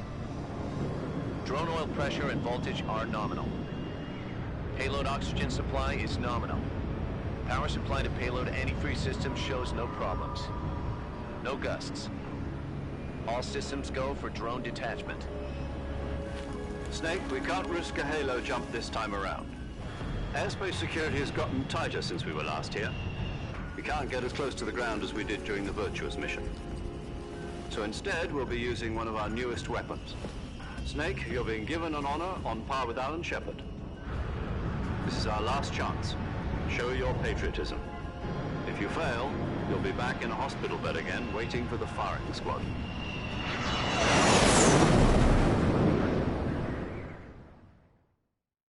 So how does it feel to be a patient in one of the most advanced ICUs in the world? Would you do me a favor and tell the suits about visiting hours? I'll never get better with them assaulting me day and night with their questions. Must be part of the top brass's inquiry. More like an interrogation. According to them, I'm a traitor and an accomplice to the boss's defection. They're just looking for a scapegoat. Does that mean they're after you, too? Let's just say neither one of us is going to be made a national hero out of this. Does this mean Fox is going to die? No. This fox is still one step ahead of the hounds. The reason I came to see you today, Jack, it's time for Fox to clear its name. What are you talking about? The situation has changed. We've still got a chance to come out of this one alive. Yeah, what kind of chance? Don't get too excited. Here, have a cigar. It's Cuban.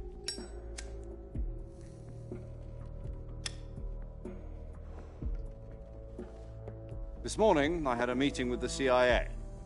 They decided when they're going to execute us? No. Something even bigger. Yesterday, the White House received an unexpected call. President Johnson? Yes, I hear you, Mr. Chairman. It was a hotline call from Khrushchev to President Johnson.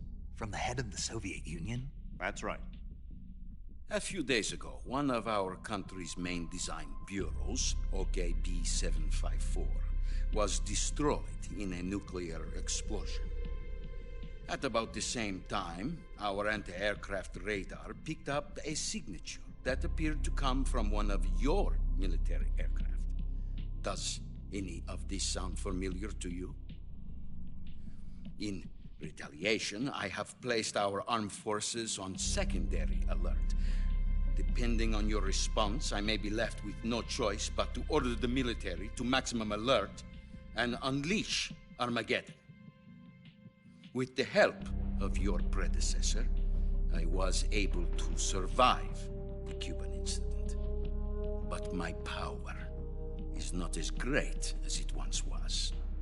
If I am to survive this crisis, I must have your full cooperation. I should have contacted you myself. Did you know that one of our soldiers defected to your country a week ago? No. So you haven't heard then? The man who arranged the defection was a GRU colonel by the name of Yevgeny Borisovich Volgin. Volgin? Of the Brezhnev faction. Go on. Who is the soldier? Her name is the Boss. She's a living legend. During World War II, she was the one who led us to victory in that war. In Russia, you know her as Voyevoda. You mean the Boss? The mother of your special forces? Yes, that's the one. And she took 2 miniature nuclear shells along with her. The Boss took 2 miniature nuclear shells? I'm afraid so. I believe they were a gift for her new hosts. The Davy Crockett Atomic Battle Group delivery system was completed 2 years ago. Serious problems were found with the launcher's range and precision. Although they were mass-produced, they've never been deployed in battle. But Sokolov's research facility was completely wiped out. The whole area is polluted. I can only offer you my deepest condolences over this terrible tragedy. So, the Boss, with Colonel Volgin's help, stole 2 experimental nuclear shells and took them with her as gift when she defected. Then, shortly thereafter, Sokolov's design lab, a top-secret military research facility, was destroyed by one of these weapons. Am I right so far? Yes, that's correct. And the American government denies any involvement in the affair. Is that right as well? That's correct. We were not involved in any way. Then what was a U.S. military aircraft doing on our radar screen? It was clearly in violation of our airspace. And yet you say it was not acting under your orders. That's correct. You expect me to believe that this was all the work of a single soldier? I don't know what else to tell you. The Army insists that this is all a ploy on your part. I've said it once, and I'll say it again. Our government had nothing to do with it. And I would like dearly to believe you. However, I'm afraid my power over the military has weakened since the Cuban incident.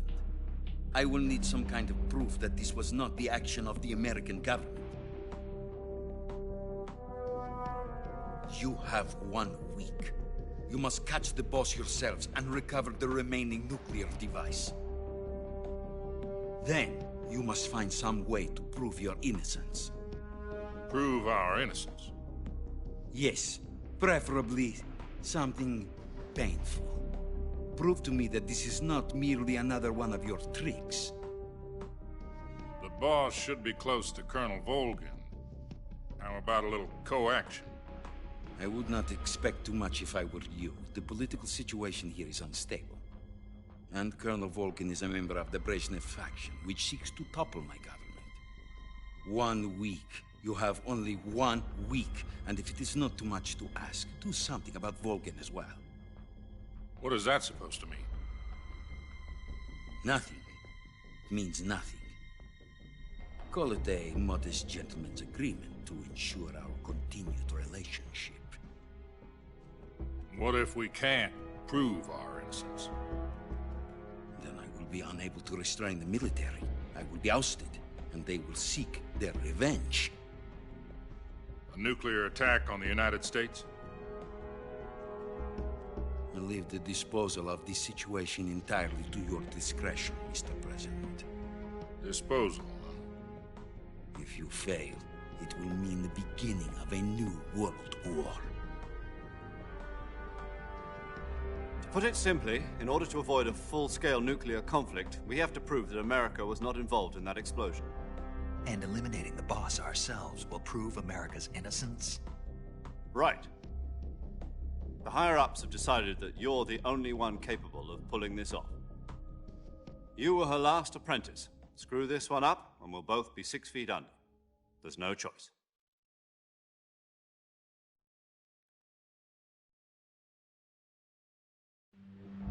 Are the Russians going to be helping us? The KGB has promised to lend us one of their communications satellites so that you and I can talk to each other. That's it? They've also put us in touch with a couple of insiders. Insiders? There was a defection in September 1960. Do you remember it? You mean the 2 NSA codebreakers who went over to the Soviet Union? Precisely. Since then, they've apparently been training with the KGB for exactly this kind of situation. Their code names are Adam and Eva. I've been told that Adam has infiltrated Volgin's ranks. We've also arranged for him to provide you with an escape route. You'll need to rendezvous with him when you get there.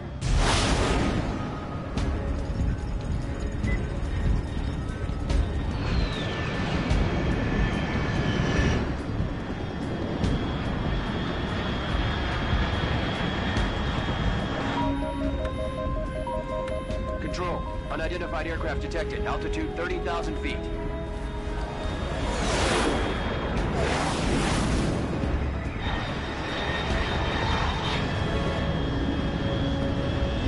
It's fast. Estimated airspeed exceeding Mach 3. Bearing south. I'm about to lose it.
This is Snake. Do you read me? Loud and clear. Glad to see you landed safely. I got blown pretty far off target. Snake, let's go over your mission objectives one more time. Rescue Sokolov. Find out what's happened to the Shagohod, then destroy it. And finally, eliminate the boss. Eliminate the boss? This mission will be codenamed Operation Snake Eater. Because I'll be taking on the boss in our Cobra unit, right? Don't forget about Colonel Volgin. I'm not a hired killer. I know, but that was the Kremlin's demand. Demand? You mean it wasn't just a request? What's it to us if the Khrushchev regime is threatened by the Colonel and his faction? If supporting the current regime helps us avoid a nuclear exchange, then that's what we'll do. And what are the CIA's demands?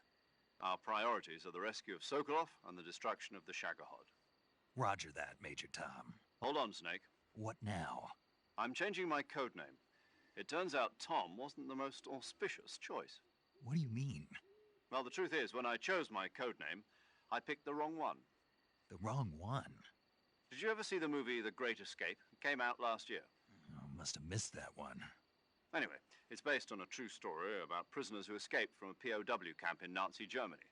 The prisoners dig 3 tunnels as part of their plan, but the Nazis find 2 of the tunnels before they're finished.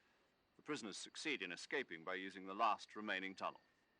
The names of those 3 tunnels were Dick, Harry, and Tom. I get it. You used the name of the tunnel they escaped in as your code name because you thought it would bring you good luck. Yes, that's exactly right. At least, that was the plan. But I got the name wrong. The one they escaped in was Harry. Tom was one of the unlucky tunnels. It was discovered by the Nazis before it was finished. I watched the movie again just to make sure. In fact, I even ordered the actual film from the movie company. yeah, it doesn't sound like the greatest name to use. So what should I call you? You know, let's just use Zero, like we've been doing all along. All right, then. Major Zero it is. We'll start over from square one. From square 0. My frequency is 140.85. Oh, I almost forgot. Paramedic is with us again on this mission. Is this her last chance, too? If we fail, she'll have her medical license revoked. It's more or less the same kind of fate. Her frequency is the same as during the Virtuous mission, 145.73. She'll be recording your mission data as well, just like the last time. That frequency is also the same, 140.96. And there's one more person on your support team. His name is Mr. Sigint. He's an expert on the latest in weapons and equipment technology. You'll be going up against some of the world's most advanced weaponry when you infiltrate the research facility. If you have any questions, just ask him. His frequency is 148.41. Mr. Sigint. Got it. Adam, your KGB contact, is waiting for you at the abandoned factory up ahead.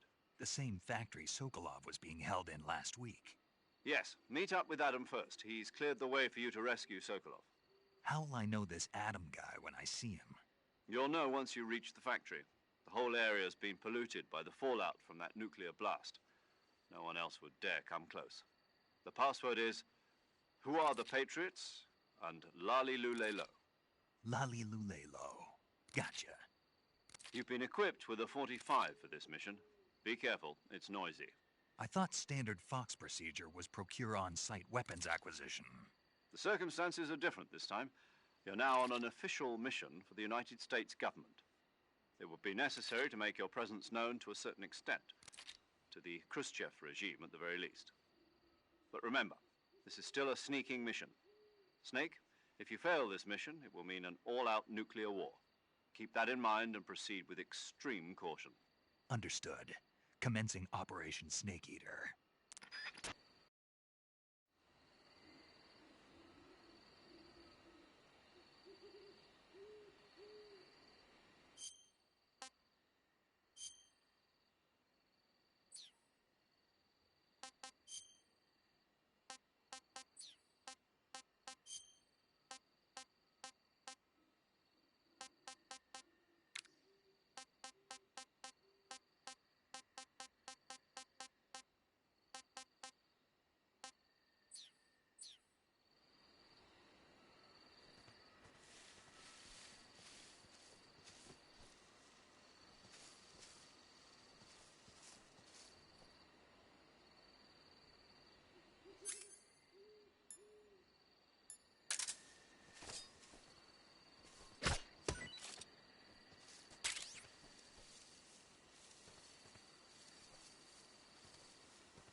paramedic.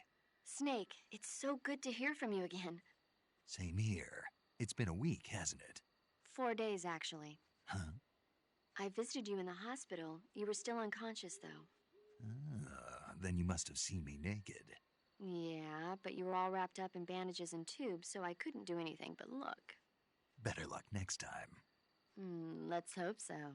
But seriously, don't forget that you were like that until just yesterday. In fact, you really shouldn't even be on this mission. Keep an eye on your stamina gauge. If you start to run low, don't push yourself. Eat something to replenish your stamina. And try not to get yourself hurt. If you're wounded or get bitten by a venomous animal, go into the survival viewer immediately and treat yourself using Cure. Yeah. I can see you still know how to nag. You're welcome. And I can see you still don't know when to keep your mouth shut. Maybe so. By the way, I heard you're going to lose your medical license if this mission fails. Yes, there was talk of that, but the mission won't fail, will it? Of course not. Good. I believe in you. But you know what? I really don't care about my medical license. Didn't they use that to force you to participate in this operation? No, I volunteered. Why? So that I could watch over you. Huh. Snake, you're the best agent I've ever seen. But you push yourself too hard. You're reckless. Someone has to stop you from getting into trouble, to make sure you and the boss don't kill each other. So that's why I volunteered. I mean, you couldn't ask for a better guardian angel than me, right? Thanks. Stop right there. Huh? You can thank me when you get back. All right.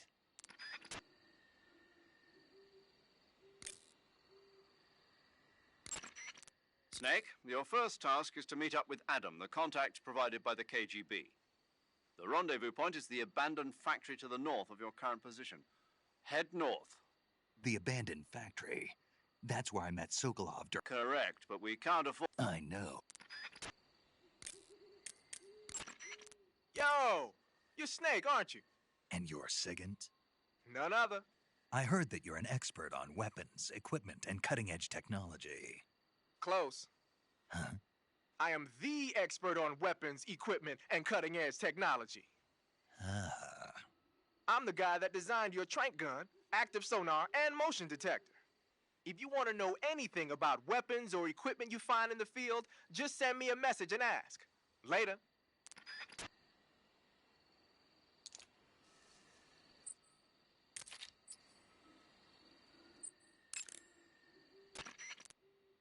Do you want to save?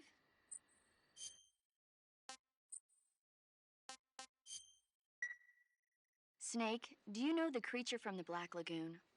Nope, never heard of it. These scientists are investigating a place deep in the Amazon called the Black Lagoon, and they get picked off one after the other by this fishman thing. And there was this scene when the heroine is going for a swim, and the creature sneaks up on her from underwater. Oh, I thought my heart was going to stop. I mean, of course, the 3D effects in It Came from Outer Space were a lot more intense, but... It wouldn't be referring to you coming from outer space, would it? How rude! Why do you say that? Because no one on Earth could be as charming as you. Fine. I'll just get to the point, Snake. Be careful of what's around you when you're in the water. Just imagining you swimming in those jungle rivers makes me think of you being attacked by a fishman. I appreciate the concern. Fishmen aren't the only things that'll attack you in the water. Really be careful out there. Okay. And don't be attacking any pretty girls going for a swim, either. Are you calling me a fishman? You started it.